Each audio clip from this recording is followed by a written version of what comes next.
Imaginez une ville immense, grouillante de vie et d'énergie, plongée soudainement dans un silence irréel. Pas de coup de tonnerre, pas d'explosion qui déchire le ciel, juste une seconde suspendue où tout s'arrête. Les écrans géants se figent, les musiques s'éteignent, les rires se brisent. Les immeubles s'assombrissent un à un, comme si une main invisible avait tiré un rideau sur la lumière. Et au milieu de cette obscurité, un murmure monte. Que s'est-il passé ? Est-ce un simple accident, une panne technique ou quelque chose de beaucoup plus précis ? Ce que vous allez découvrir ici change tout ce que l'on croyait savoir sur la sécurité des grandes métropoles. Dans les heures qui ont précédé ce moment, rien ne semblait indiquer la moindre anomalie. Les habitants profitaient des festivités, les rues étaient pleines, les décorations brillaient. Les systèmes de défense, eux, fonctionnaient en veille de routine. Pourtant, quelque part, à la périphérie de la ville, un plan minutieux était déjà en marche. Un plan pensé, non pas pour détruire, mais pour démontrer à quel point un simple détail peut inverser l'équilibre d'une puissance entière. Ce n'était pas un assaut spectaculaire, ni une attaque tonitruante. C'était une séquence de gestes précis, invisibles, réglés à la seconde près. Les premiers signaux sont passés inaperçus. Une vibration infime dans les canaux de communication, une variation infime dans la tension d'un poste de contrôle. Les opérateurs ont noté des écarts, sans réelle inquiétude. Après tout, les systèmes sont conçus pour absorber les anomalies. Mais ce que personne ne voyait, c'est que ces écarts n'étaient pas des coïncidences, ils faisaient partie d'un plan. Une série de manœuvres si bien calculées qu'elles semblaient naturelles. Pendant que la ville dormait encore, des silhouettes mécaniques minuscules progressaient à travers la nuit. À quelques mètres au-dessus des toits, elles glissaient, silencieuses, discrètes. Rien ne laissait présager ce qui allait suivre. Les radars tournaient lentement, les détecteurs faisaient leur travail habituel, les patrouilles suivaient leur itinéraire. Et pourtant, les signaux se multipliaient. De faibles impulsions dans les réseaux de commandes, des micro-perturbations impossibles à isoler. Les techniciens, concentrés sur d'autres priorités, n'y voyaient que du bruit ambiant. En réalité, chaque seconde rapprochait la ville du point de rupture. Ce n'était pas un sabotage dans le sens classique du terme, aucune explosion visible, aucun cri d'alarme. Juste une série de micro-actions coordonnées. Puis, sans avertissement, l'équilibre s'est rompu. Un bourdonnement à peine perceptible a traversé les rues, un souffle qui ne durait qu'un instant, mais qui suffisait. En quelques secondes, les lumières se sont éteintes, les écrans noirs ont remplacé les images, les sons se sont effacés. Les habitants ont d'abord cru à une panne passagère. Mais les secondes sont devenues des minutes. Et dans le froid qui s'installait, les téléphones ont cessé de capter le moindre signal. Ce n'était plus une coupure, c'était un effacement. Ce qui rend cet événement si déconcertant, c'est la précision avec laquelle tout s'est déroulé. Pas une erreur, pas une improvisation. Derrière ce qui semblait être un incident isolé, il y avait une logique, une stratégie, une main qui savait exactement quoi toucher pour tout faire basculer. Et cette main n'a pas frappé au hasard. Ce qui s'est passé cette nuit-là ne concernait pas uniquement une ville, c'était un message. Restez bien jusqu'à la fin, car ce que vous allez entendre dans la deuxième partie pourrait redéfinir la manière dont nous voyons la sécurité moderne. Si ce genre d'événement peut arriver ici, il pourrait arriver n'importe où. Abonnez-vous pour ne rien manquer, car ce que nous allons révéler ensuite dépasse tout ce que les experts pensaient possible. Lorsque les premières analyses sont arrivées, les ingénieurs ont compris que ce qui venait de se produire dépassait tout ce qu'ils avaient envisagé. Ce n'était pas une panne ordinaire, ni une erreur humaine. C'était une action méthodique, planifiée avec une précision presque scientifique. Les capteurs des stations électriques indiquaient des variations de tension si synchronisées qu'aucune perturbation naturelle n'aurait pu les produire. Et dans les enregistrements des caméras thermiques, on distinguait brièvement la trajectoire d'objets minuscules, filant entre les immeubles avant de disparaître dans la lumière des lampadaires.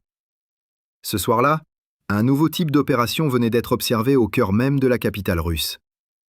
Les enquêteurs ont retracé les événements seconde par seconde.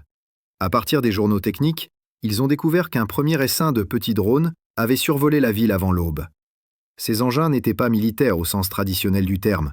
Leur apparence tenait davantage du drone commercial, modifié avec soin, équipé de systèmes d'orientation autonomes et d'une logique interne capable d'identifier des cibles précises sans intervention humaine. Leur trajectoire n'était pas linéaire. Il se déplaçait en oscillations irrégulières, se confondant avec le bruit urbain et les échos radars habituels. L'objectif n'était pas de frapper immédiatement, mais d'épuiser la vigilance. Les défenses aériennes ont réagi comme elles le devaient. Des capteurs ont détecté les premières anomalies, les systèmes se sont enclenchés, les batteries automatiques ont ouvert le feu dans la nuit. À distance, les observateurs pensaient que l'attaque avait été repoussée. Mais c'est précisément à ce moment-là que le plan est entré dans sa phase la plus dangereuse. Les drones abattus faisaient partie du leurre. Chaque tir, chaque missile, chaque minute passée à les intercepter ajoutait de la fatigue dans le système. Les canons chauffaient, les opérateurs perdaient la concentration. Dans les centres de commandement, les écrans clignotaient de signaux contradictoires. Pendant ce temps, une poignée d'appareils restait invisible, glissant au ras des toits vers un objectif bien plus délicat, le cœur du réseau énergétique. Le nœud électrique principal, situé dans une zone industrielle au nord de Moscou, concentrait l'alimentation de plusieurs districts, y compris celui du grand festival du Nouvel An. C'était une structure massive, protégée par des couches successives de sécurité. Pourtant, la véritable faiblesse ne se trouvait pas dans les murs, mais dans la manière dont ces défenses réagissaient sous pression. Les attaques initiales avaient été conçues pour provoquer ce stress. Lorsque le dernier drone a franchi la ligne de protection, la plupart des systèmes automatiques avaient déjà dépassé leur seuil d'endurance. Un seul engin, lourdement endommagé, a suffi à déclencher la séquence que personne ne pourrait arrêter. Son impact a visé une jonction interne du transformateur principal. Ce point précis concentrait la distribution entre plusieurs circuits haute tension. Au moment du choc, la chaleur a grimpé en quelques millisecondes, provoquant un arc électrique interne. Le métal s'est dilaté, la pression est montée brutalement, et le système, conçu pour s'isoler en cas d'incident, a déclenché une série de coupures automatiques. Mais ces coupures, en se propageant à travers les sous-stations voisines, ont déclenché un effet domino incontrôlable. Ce que les ingénieurs appellent une cascade. Une à une, les lignes de secours se sont effondrées, incapables de supporter la surcharge. En moins d'une minute, l'ensemble du réseau a plongé dans le noir. Le plus surprenant n'était pas la rapidité de l'effondrement, mais son exactitude. Chaque phase semblait suivre un scénario préétabli. Les enregistrements des drones récupérés ont révélé qu'ils disposaient d'un système d'apprentissage visuel embarqué, capable de reconnaître les structures électriques et de choisir le point d'impact le plus vulnérable. Ces appareils n'obéissaient pas à distance, ils agissaient seuls, indépendamment des signaux radio, ce qui rendait toute tentative de brouillage inefficace. Les équipes de cybersécurité n'ont trouvé aucun piratage dans les serveurs, aucune trace d'infiltration numérique. Tout s'était joué dans le monde physique, dans le silence des rues et le froid métallique des circuits. Lorsque les lumières se sont éteintes, des millions de personnes se sont retrouvées dans le noir absolu. Les hôpitaux ont basculé sur alimentation de secours, les transports se sont immobilisés, les communications se sont effondrées. Les images prises depuis les collines périphériques montrent un paysage s'éteignant comme une mer d'étoiles qu'on souffle une à une. Ce n'était pas un bombardement, pas une guerre ouverte, mais un test de vulnérabilité à grande échelle. Dans les heures qui ont suivi, les autorités ont parlé d'un incident technique, mais les rapports internes n'ont laissé aucun doute. Il s'agissait d'une opération d'une précision militaire. Les experts occidentaux ont immédiatement reconnu la signature d'une nouvelle génération de guerre électronique. Plusieurs centres de recherche, à Londres, Berlin et Washington, ont commencé à étudier les données rendues publiques. Ce type d'attaque n'utilise pas la force brute, mais la fatigue et la logique des systèmes eux-mêmes. Au lieu de détruire directement, il amène la défense à se détruire toute seule, en suivant parfaitement ses propres procédures. Et c'est là que réside la véritable révolution. La puissance ne se mesure plus au nombre d'armes, mais à la compréhension des mécanismes qu'on affronte. Les conséquences politiques ont été immédiates. Les médias russes ont d'abord tenté de minimiser l'événement, mais les vidéos des habitants circulaient déjà sur les réseaux, montrant les rues plongées dans l'obscurité et les visages incrédules. La perte économique a été colossale, mais c'est surtout l'impact psychologique qui a marqué les esprits. Une seule opération, coûtant à peine quelques dizaines de milliers d'euros, avait paralysé l'un des réseaux électriques les plus protégés du monde, entraînant des dommages évalués à plusieurs dizaines de millions. Les analystes ont parlé d'un tournant stratégique, la preuve qu'un adversaire doté d'une connaissance fine des systèmes pouvait, avec très peu de moyens, neutraliser une infrastructure d'État. Dans les heures qui ont suivi, Les images satellites ont confirmé l'ampleur du blackout. Une portion entière de la métropole était éteinte, formant une cicatrice sombre dans la lumière de la ville. Les équipes d'intervention ont mis plusieurs jours à stabiliser la situation et plusieurs semaines pour restaurer entièrement le réseau. Mais pour beaucoup, le mal était déjà fait. Ce n'était pas seulement un incident énergétique, c'était une démonstration. La preuve qu'à l'ère moderne, la sécurité ne repose plus sur la puissance brute, mais sur la capacité à comprendre comment un système réagit lorsqu'on le pousse au bord de ses limites. Et c'est précisément ce que ce plan avait cherché à montrer. Une opération d'une élégance glaciale, menée sans violence apparente, mais d'une efficacité absolue. Une attaque qui ne tue pas, mais qui expose. Qui montre que la technologie la plus sophistiquée peut être contournée non par la force, mais par la patience et la logique. Ceux qui ont conçu cette manœuvre savaient que le véritable objectif n'était pas de détruire un réseau, mais de changer la perception de ce qui est possible. Car si un seul incident peut plonger une capitale dans le noir, alors aucune ville n'est vraiment invulnérable. La question n'est plus de savoir si cela peut se reproduire, mais quand et où. Et surtout, qui sera prêt la prochaine fois? Dans les semaines qui ont suivi, la capitale s'est lentement relevée, mais rien n'était plus pareil. Ce qui avait semblé au départ une attaque isolée a ouvert une brèche dans la perception collective de la sécurité. Des conférences se sont tenues à Bruxelles, à Genève et à Pékin pour tenter de comprendre les implications de ce qui venait de se produire. Les experts parlaient d'un nouvel âge, celui où la guerre ne se déclare plus avec des chars ni des missiles, mais avec des algorithmes et des drones à peine plus grands qu'un oiseau. Et derrière les discussions officielles, une vérité s'imposait. Personne n'était à l'abri. Ce n'était pas seulement un avertissement adressé à un pays, mais un signal envoyé au monde entier.